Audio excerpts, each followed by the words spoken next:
ತನಕ ಹೋರಾಟ ಎಲ್ಲುವ ಗೌರಿಬಿದನೂರು ತಾಲೂಕಿನ ತೊಂಡೇಬಾವಿ ಹತ್ತಿರ ಇರುವ ಎಸಿಸಿ ಕಾರ್ಖಾನೆಯ ಮುಂದೆ ದಲಿತ ಸಂಘರ್ಷ ಸಮಿತಿ ಸಂಘಟನೆಯಿಂದ ಧರಣಿ ನಡೆಸಿದರು. ತಾಲೂಕಿನ ಮಲ್ಲಸಂದ್ರ ಗ್ರಾಮದ ಗಂಗಾಧರಪ್ಪ ಎಸಿಸಿಯಲ್ಲಿ ಕಾರ್ಯನಿರ್ವಹಿಸುವ ಎಸ್ವಿಎಸ್ ಲಾರಿ ಕಂಪನಿಯಲ್ಲಿ ರೈಟರ್ ಆಗಿ ಕಾರ್ಯನಿರ್ವಹಿಸುತ್ತಿದ್ದ. ಜನವರಿ 25ರಂದು ರಾತ್ರಿ ಕೆಲಸ ನಿರ್ವಹಿಸುವ ವೇಳೆ ಕಾರ್ಖಾನೆಯ ಮುಂದೆ ಅಪರಿಚಿತ ವಾಹನ ಡಿಕ್ಕಿ ಹೊಡೆದು ಸ್ಥಳದಲ್ಲಿ ಸಾವನ್ನಪ್ಪಿದ್ದಾನೆ. ಈ ಘಟನೆಗೆ ಸಂಬಂಧಿಸಿದಂತೆ ಮಾಹಿತಿ ನೀಡಬೇಕು, ಮೃತನ ಕುಟುಂಬಕ್ಕೆ ಪರಿಹಾರ ನೀಡಬೇಕೆಂದು ಒತ್ತಾಯಿಸಿ ಕಾರ್ಖಾನೆ ಮುಂದೆ ಸೋಮವಾರ ಪ್ರತಿಭಟನೆ ನಡೆಸಿದರು. ಪ್ರತಿಭಟನೆಗೆ ರೈತ ಸಂಘದ ಲೋಕೇಶ್ ಗೌಡ ಸಾಥ್ ನೀಡಿದರು. ಸ್ಥಳಕ್ಕೆ ಶಾಸಕ ಪುಟ್ಟಸ್ವಾಮಿ ಗೌಡ, ತಹಶೀಲ್ದಾರ್ ಮಹೇಶ್, ಸರ್ಕಲ್ ಇನ್ಸ್ಪೆಕ್ಟರ್ ಸತ್ಯನಾರಾಯಣ್ ಭೇಟಿ ನೀಡಿದರು. ಪ್ರತಿಭಟನಾಕಾರರು ಮೃತನ ಕುಟುಂಬಕ್ಕೆ ಪರಿಹಾರ ಹಾಗೂ ಎಸಿಸಿ ಕಾರ್ಖಾನೆಯಿಂದ ಬರುವ ಧೂಳಿನಿಂದ ಇಲ್ಲಿ ಜನರ ಹಾಗೂ ಜೀವ ಸಂಕುಲಗಳ ಆರೋಗ್ಯದ ಮೇಲೆ ಪ್ರಭಾವ ಬೀರುತ್ತಿದೆ, ಇದರಿಂದ ಮುಕ್ತಗೊಳಿಸಬೇಕು, ಸೂಕ್ತ ಕ್ರಮ ಕೈಗೊಳ್ಳಬೇಕೆಂದು ಆಗ್ರಹಿಸಿದರು. ಶಾಸಕರು, ತಹಶೀಲ್ದಾರ್ ಹಾಗೂ ಸರ್ಕಲ್ ಇನ್ಸ್ಪೆಕ್ಟರ್ ಸತ್ಯನಾರಾಯಣರವರು ಮೃತನ ಕುಟುಂಬಕ್ಕೆ ಸರ್ಕಾರದಿಂದ ಪರಿಹಾರ ಕೊಡಿಸುವುದಾಗಿ, ಮೃತನ ಮಡದಿಗೆ ಕೂಡಲೇ ವಿಧವಾ ವೇತನ ಹಾಗೂ ಅಪಘಾತ ಮಾಡಿದ ವಾಹನ ಪತ್ತೆ ಹಚ್ಚಿ ಕೇಸು ದಾಖಲಿಸುವುದಾಗಿ ತಿಳಿಸಿ ಪ್ರತಿಭಟನಾಕಾರರು ಮನವೊಲಿಸಿ ಕಡೆಗೆ ಧರಣಿ ಕೈಬಿಡಿಸಿದರು.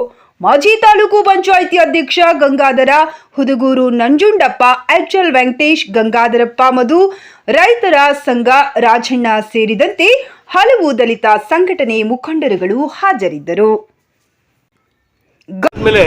ಈ ಕಾರ್ಖಾನೆ ವ್ಯವಸ್ಥೆ ಹೆಂಗಿದೆ ಅಂತಂದ್ರೆ, ಟ್ರಾನ್ಸ್ಪೋರ್ಟ್ ಒಂದು ಕಡೆ ಇದೆ, ಮತ್ತೆ ಡಿಒ ಕಚೇರಿ ಒಂದು ಕಡೆ ಇದೆ. ಈ ಮಧ್ಯೆ ಓಡಾಡೋದಕ್ಕೆ ಇಲ್ಲಿ CC ಕ್ಯಾಮ್ರಾಗಳು ಸರಿಯಾದ ರೀತಿಯಲ್ಲಿ ಕೆಲಸ ಮಾಡ್ತಾ ಇಲ್ಲ. ಇದು ದೊಡ್ಡ ಫ್ಯಾಕ್ಟ್ರಿ ಆಗಿ ಇದು ದೊಡ್ಡ ಹಗರಣದ ಭೂತ ಅಂತ ನಾನಾದರೂ ಹೇಳೋದಕ್ಕೆ ಇಷ್ಟಪಡ್ತೀನಿ. ಯಾಕೆ ಅಂತಂದರೆ ಇಲ್ಲಿ ಸುಮಾರು ಜನ ಸತ್ತಿದ್ದಾರೆ. ಯಾರು ಸತ್ರೂ ACC ಅವರು ಜವಾಬ್ದಾರಿನೇ ಇಲ್ಲ. ಇವರು ಮನುಷ್ಯರಿಗೆ ವ್ಯಾಲ್ಯೂ ಕಟ್ಟೋಕ್ಕೆ ಆಗಲ್ಲ ಅಂತ ಮನುಷ್ಯರ ಜೀವಗಳನ್ನು ತೆಗೆಯುವಂಥ ಕೆಲಸ ACC ಕಾರ್ಖಾನೆ ಇವತ್ತು ಮಾಡ್ತಾ ಇದೆ. ಅದಕ್ಕೋಸ್ಕರ ನಾವು ಏನು ಗಂಗಾಧರಪ್ಪ ಅವ್ರನ್ನ ರಾತ್ರಿ 11:30ರಲ್ಲಿ ಏನು 25ನೇ ತಾರೀಕು ಏನು ಹೇಳ್ತಿದ್ದೀವಿ, ಆ ಸಂದರ್ಭದಲ್ಲಿ 11:30ರಲ್ಲಿ ಆ ಲಾರಿ ಇದು ಏನು ನಿಲ್ದಾಣ ಏನಿದೆ ಅಲ್ಲಿಂದ ಆ ಪಾರ್ಕಿಂಗ್ ಜಾಗದಿಂದ ಇಲ್ಲಿ ಇದಕ್ಕೆ DO ಆಫೀಸಿಗೆ ಬರಬೇಕಾದ್ರೆ ಈ ಮಧ್ಯೆ ಅಲ್ಲಿ ಫ್ಯಾಕ್ಟ್ರಿಯಿಂದ ಏನು ಘನತ್ಯಾಜ್ಯ ವಸ್ತುಗಳಿದ್ದಾವೆ ಅದನ್ನು ಇಟ್ಟಿಗೆ ಚೂರು ಮತ್ತು ಗೋಡೆ ಹೊಡೆದಿರ್ತಕ್ಕಂಥ ಇಟ್ಟಿಗೆ ಚೂರು, ಸಿಮೆಂಟ್ ಸೂರುಗಳನ್ನು ಎಲ್ಲ ತಂದು ಈ ರೋಡಿಗೆ ಸುರಿದಿದ್ದಾರೆ.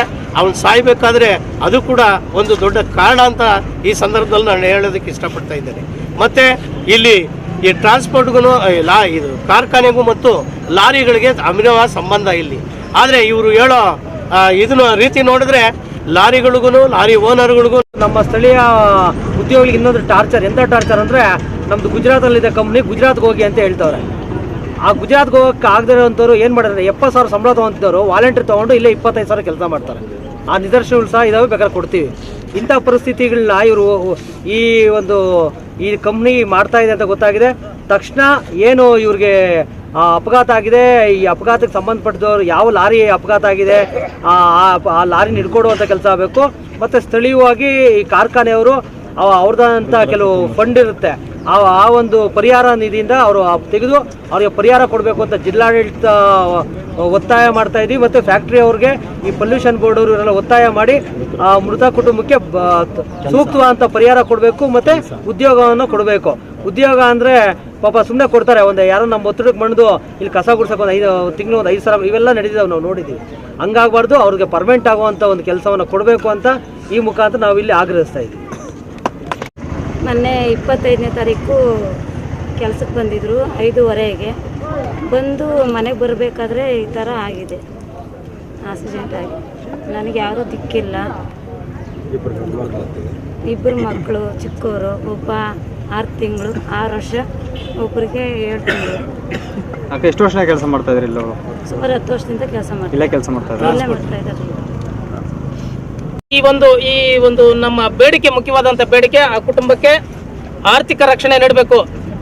ಎರಡನೇದಾಗಿ ಅವರಿಗೆ ಉದ್ಯೋಗ ರಕ್ಷಣೆ ನೀಡಬೇಕು. ಅಲ್ಲದೆ ಮಕ್ಕಳ ವಿದ್ಯಾಭ್ಯಾಸದ ಹೊಣೆಗಾರಿಕೆಯನ್ನು ಕಂಪನಿ ಸಂಪೂರ್ಣವಾಗಿ ಭರಿಸಬೇಕು ಅಂತ ಹೇಳಿ ಎಲ್ಲ ದಲಿತ ಪರ ಸಂಘಟನೆಗಳು, ರೈತ ಚಳುವಳಿಗಳು ಮತ್ತು ಜೀವಿಕಾ ಸಂಘ ಸಂಸ್ಥೆಗಳು ಎಲ್ಲ ಮುಖಂಡರುಗಳು ಕೂಡ ನಾವು ಒಟ್ಟಿಗೆ ಸೇರಿ ಏನು ನಮ್ಮ ಅಗಲಿರ್ತಕ್ಕಂಥ ಬರೀ ಗಂಗಾಧರಪ್ಪ ಅಲ್ಲ, ಈ ಹಿಂದೆ ಅಗಲಿರ್ತಕ್ಕಂಥ ಅನೇಕ ಜನರ ಒಂದು ನೊಂದ ಕುಟುಂಬಗಳಿಗೆ ಈ ಕಂಪನಿ ಹೊಣೆಗಾರಿಕೆಯನ್ನು ತೆಗೆದುಕೊಂಡು ಮುನ್ನಡೆಸಬೇಕು ಅಂತ ಹೇಳಿ ನಾವು ಇಷ್ಟಪಡ್ತೀವಿ. ಒಂದು ವೇಳೆ ಈ ಬೇಡಿಕೆಗೆ ಸ್ಪಂದಿಸದೇ ಇದ್ದ ಪಕ್ಷದಲ್ಲಿ ಉಗ್ರವಾದಂಥ ಹೋರಾಟ, ಅಂದರೆ ಈ ಕಾರ್ಖಾನೆ ಈ ನಮ್ಮ ತಾಲೂಕಿಗೆ ಬೇಡ, ಇದನ್ನ ಸ್ಥಳಾಂತರ ಮಾಡಿ ನಿರ್ಜನ ಪ್ರದೇಶಕ್ಕೆ ಇದನ್ನ ತೆರವು ಮಾಡಿ ಅಂತ ಹೇಳುವ ಮಟ್ಟಕ್ಕೆ ಹೋರಾಟ ರೂಪಿಸಬೇಕಾಗುತ್ತೆ ಅಂತ ಹೇಳಿ ಈ ಸಮಯದಲ್ಲಿ ನಾನು ಹೇಳಲಿಕ್ಕೆ ಇಷ್ಟಪಡ್ತೀನಿ. ಜೈ ಭೀಮ್.